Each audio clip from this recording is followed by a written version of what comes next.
Good afternoon, I'm Mr. Ish. Thank you for joining me for this video, eliminating confusion about acceleration, and we will do so by evaluating velocity and time graphs. Yes, this material is slightly physics in terms of subject matter, but it's very much to do with math because we'll learn how to evaluate graphs with regards to slopes. Acceleration, change in velocity divided by change in time, you can always think about it as that. Just like you're doing slope determination, change in y divided by change in x, you can do final velocity minus initial velocity, you can do final time minus initial time, all of that.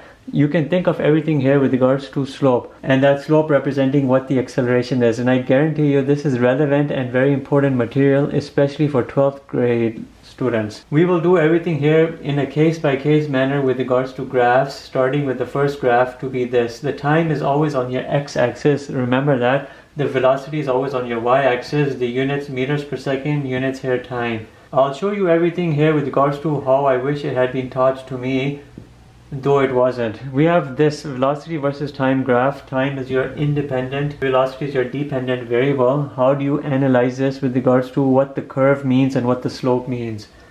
My point to you is always develop your coordinate pairs. My first point is 0, 0. My next point is 5, 20. At time 0, I have 0 meters per second velocity. At time 5, I have 20 meters per second. So you know an object starting with no velocity has gone up to 20 meters per second initial to final velocity over a period of 5 seconds. Because the velocity has changed, there must be acceleration. Remember, the velocity has changed, the time has changed, so you must have some sort of acceleration.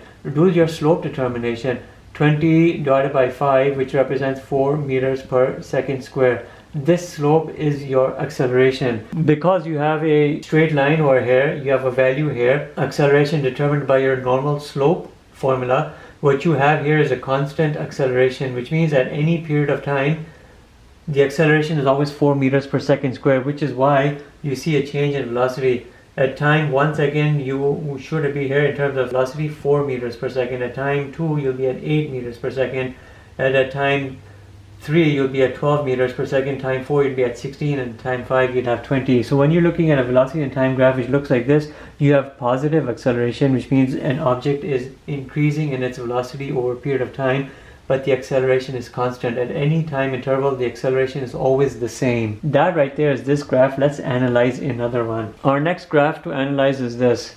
Again, we're going to talk about what it means with regards to the slope and with regards to that line that you see, acceleration, all of that. As always, start with your coordinate pairs. At time 0, I have 20. I have an object which is already starting with an initial velocity from the time this experiment began. At time 5, I have 20. Look, when you're looking here over this time interval of 5 seconds, there's no change in velocity. If there's no change here in the velocity, as the time is changing, there can be no acceleration. When you do the slope determination over here, you'll do 20 minus 20 divided by 5. You'll have 0 meters per second square. What does that mean in terms of acceleration? It means there is no acceleration. The object is maintaining a constant velocity because the velocity has not changed over that time. There's a constant velocity. A constant velocity indicates no acceleration, meaning acceleration is 0 meters per second square. And you can see that very easily here by a line which is flat. Flat lines have 0 slope. Slope here means no acceleration. Our next scenario is this. We have a downward sloping line. You know, downward sloping lines have negative slopes. But again, start with your coordinate pairs. At 0 seconds, we have 20, an object already with an initial velocity of 20. And at time 5 seconds, we have 0. Means the object has done what? It has decreased its velocity over time until it has gone to a stop. At this point, it stopped. The object is no longer moving. But is the velocity changing over this experiment? Yes, it is. The velocity is changing, therefore you must have acceleration. Your slope here will give you your acceleration. It will be 0 minus 20 over 5, which will be minus 4 meters per second square. At every interval of 1 second, your velocity is going to decrease by 4 meters per second. You have here a constant acceleration. And that acceleration is determined here and seen by a straight line. It's a constant acceleration, but it's a negative acceleration, which means your object's velocity is going down, it's decreasing. And that's how you would interpret this. Don't talk about this as if there's no acceleration or you have negative acceleration. Negative and positive would imply vector directions. If you want to keep everything basic, think about it here a negative line, meaning if velocity is decreasing but still with a constant acceleration, except the constant acceleration is such that it is opposing the object in terms of its movement, so the object is slowing down until it falls here at this rest position. So keep that in mind. It's still a straight line, it still indicates a constant acceleration, except the acceleration opposes the object in such a way that it decreases the velocity until it comes to a stop. So up till now, all the cases we've looked at have been straight lines. Straight lines mean you can use this type of slope formula, change in y divided by change in x. But the minute you bring a curved line, that goes out of the picture, because you have to now come up with another technique. The other technique is now calculus based, derivatives. When you're looking at something like this, which is curved line, you need to have an equation of this function, and let's come up with 4 over 5x squared. You know, this looks like a parabolic curve. It would go on this other direction, but time is not negative, so you're only looking here at positive time values, or in the positive quadrant. This equation of this curve is a 4 over 5x squared. Now when you're talking about curved lines, you're going to have changing acceleration. It's not going to be constant acceleration. It will be non-uniform changing acceleration. And how do you go about evaluating that? You have to evaluate that and understand the fact such that at any given time interval your acceleration is not the same. The acceleration is different based on which time interval you are. You would technically find the slope at this specific point, your instantaneous rate of change. You'd find the acceleration at this specific point of time, that would be your instantaneous rate of change. At each of these points you're finding a slope, and that slope is different from the time before. And how do you go about determining this time specific slope? You do that by means of derivatives. You do the derivative of this. Some of you will know this, some of you don't. If you don't know it, don't worry, because we're just going to provide you the derivative, but then we'll analyze everything. The derivative of this would be 8x over 5. Because we have a non-linear line, a curve that is, we have changing velocity, we have changing slope at any particular point in time. Therefore, we must do individualized acceleration analysis for each time second. At time 0 seconds, you would use your derivative factor and you'd plug in your time variable and you'd determine the acceleration at that particular point of time. It would be your instantaneous rate of change, which is your acceleration at that instant point of time. 8 times 0 divided by 5 would be 0 meters per second square.